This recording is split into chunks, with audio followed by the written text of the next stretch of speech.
pelo sentar-se. Reverendo Padre Marcelino, caríssimos irmãos e irmãs, caríssimas irmãos e irmãs das famílias enlutadas do 7º dia que celebramos também hoje, que Deus conforte a todos. Nós ouvimos na primeira leitura e no Evangelho, primeira leitura dizendo a história belíssima de Tobias.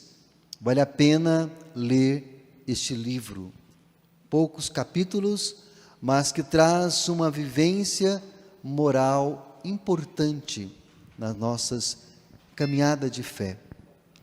Aqui ele vai falar hoje sobre a importância de enterrar os mortos com dignidade, porque são filhos e filhas amados de Deus, que necessitam ser honrados desde o início até o último dia, e principalmente o corpo onde viveram aqui na terra. E aqui vemos Tobit, o pai, cuidando daqueles que eram mortos, os seus conterrâneos, lá nas praças públicas. Ele ia às escondidas contra as coisas que o império, ou na época os governantes proibiam. Ele chegava até lá e cuidava de enterrar primeiro, antes de qualquer obrigação que ele tinha. Nós vimos na leitura que ele estava celebrando a festa de Pentecostes, e antes da refeição ele pediu para que seu filho buscasse alguma pessoa necessitada entre seus parentes, pudesse participar da ceia com ele. E não encontrou ninguém, apenas encontrou alguém, estava morto. Ele imediatamente deixou de fazer a refeição e cuidou. Nós chamamos isso dessa espiritualidade importante na nossa caminhada de fé, que são os exercícios espirituais, corporais e espirituais, as obras de misericórdia, e que nós precisamos realmente ter esse zelo. Hoje temos 2 famílias, que celebram o 7º dia. A importância de nós celebrarmos com dignidade as pessoas que nós amamos, cuidando na oração, na presença, e também durante todo o percurso das nossas vidas. Hoje, segunda-feira, a igreja dedica um tempo para orar pelas almas do purgatório. Toda a igreja, toda segunda-feira, dedica as orações especialmente pelas almas do purgatório. E nós que aqui estamos vivos, precisamos unir com a igreja que padece no purgatório, para que possamos interceder pelas almas. Elas não podem fazer mais nada por elas, mas nós que aqui estamos, podemos, com a nossa oração, com o nosso sacrifício, oferecer pelas suas vidas, para que as suas penas sejam redimidas e elas passem por esse período de purificação e chegam na glória de Deus o mais rápido possível. Hoje o tema da nossa novena é sobre o amor, sobre as nossas tentações e pecados. E nós vamos perceber que nós precisamos ter uma meta para nós atingirmos. E essa meta significa viver no estado de graça. O que é um estado de graça? É um estado onde você não está pecando, nem consciente, nem inconsciente, mas está no estado de graça. Diácono, mas como é que está em estado de graça? Santa Joana d'Arc dizia, quando for interrogada,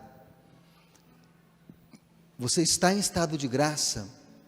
Para ela não pecar por orgulho, ela disse, se eu não estiver no estado de graça, peço a Deus que me coloque, mas se eu estou no estado de graça, peço a Deus que me dê a graça da perseverança. A luta contra os pecados, as tentações, é para que eu e você sejamos firmes, para que nós possamos estar em estado de graça, diante da glória de Deus. O Evangelho de hoje nós ouvimos um relato importante. Jesus sempre fala em parábolas para tentar explicar e simplificar os conceitos importantes, e principalmente quando ele vai junto com aqueles que se diziam sábios e entendedores. E aqueles compreenderam. O que significa isso? Que primeiro Deus revelou-se a um povo chamado Israel. Ele se revelou quem Ele é. Um Deus que ama, um Deus que está presente, um Deus que está cuidando, um Deus que é ciumento, a tal ponto que quer que eles vivam o caminho de santidade. Este povo é o povo eleito, mas que Deus enviou vários profetas para que eles voltassem a buscar o Senhor, e muitos deles não compreenderam, mataram os profetas, e no final o próprio Deus envia o seu filho. E aí o que vai acontecer com o filho? Vai ser morto também. Então, essa parábola é para que dizer que eles, responsáveis pela primeira aliança, a preparar a vinda do Messias, rejeitaram plenamente esta missão.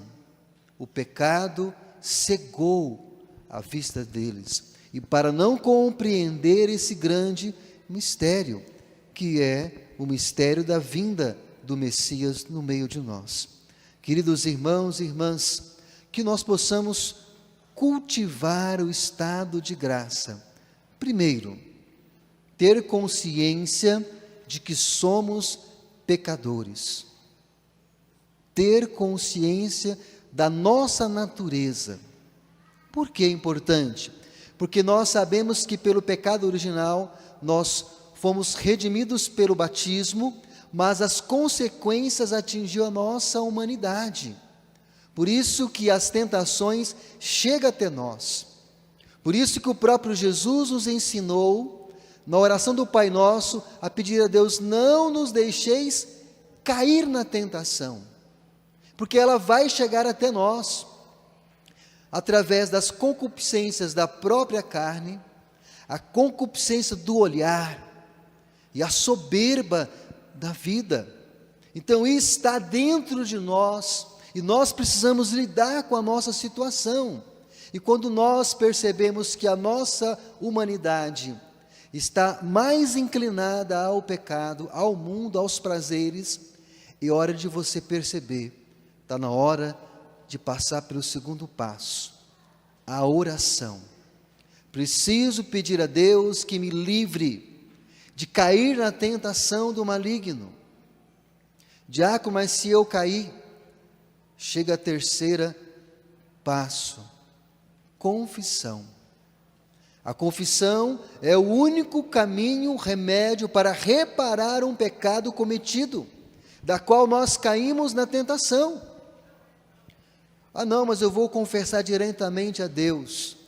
Como que se confessa diretamente a Deus, se a ligação que temos com Deus foi rompida pelo nosso pecado, pela nossa atitude? Então, o primeiro passo, eu preciso arrepender de ter pecado, de ter ofendido a Deus, e procurar urgentemente oportunidade de estar confessando os seus pecados. E o próprio Jesus deixou algo instituído pela igreja, que se chama Sacramento da Confissão, através de um sacerdote, onde você chega, coloca todas as suas misérias, seus pecados, e você sai totalmente absolvido, e mais, o estado de graça retomado na sua vida. Então, a importância de nós lutarmos contra o pecado, quando ele começa a nos tentar. Semana passada eu falei: padre, eu tenho que confessar. Eu falei: ainda não pequei não, mas a tentação está chegando.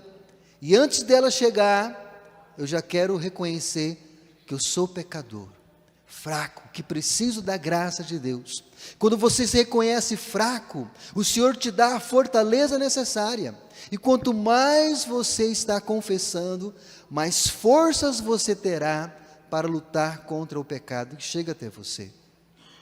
Não espere ser forte diante de umas circunstâncias sem a graça de Deus, porque nós somos frágeis se nós não fortalecemos a nossa decisão com a oração. Nós fraquejamos na hora da prova. E aí o demônio que nos tenta, as concupiscências da carne que nos aflora a querer pecar. E aí nesse momento é a hora de nós reconhecermos a dependência que precisamos ter da graça de Deus. Então, passando pela confissão, nós fazemos um propósito de não pecar mais, de não cair novamente na tentação. Mas diácono, mas é difícil. Mas nós precisamos ter esse propósito firme. Por isso que Deus conhece as nossas limitações que somos. Deus, Ele sabe como você vive. Ele não vai permitir que você seja tentado maior do que as suas próprias forças. Todas as vezes que nós caímos, porque nós, de fato, queremos pecar. Está dentro de nós a fragilidade e nós cedemos a ela. Porque a concupiscência está dentro de nós. E nós precisamos fortalecer o nosso espírito. E é importante também, na luta contra as tentações e o pecado, a prática do jejum. A prática de fazer alguma abstinência. Não fique vislumbrando, tentar cercar todos os pecados que chegam até você. Mas se você conseguir vencer um por um, tentação por tentação, você vai conseguir. Porque a nossa espiritualidade, ela vai cada vez mais nos fortalecendo. E mais um passo que eu sempre ensino e tenho vivido, é nós sabermos rezar, expulsando o demônio que nos tenta ao nosso redor. A igreja é muito clara, nós não podemos brincar com o demônio, e nem brincar de expulsar demônios por aí.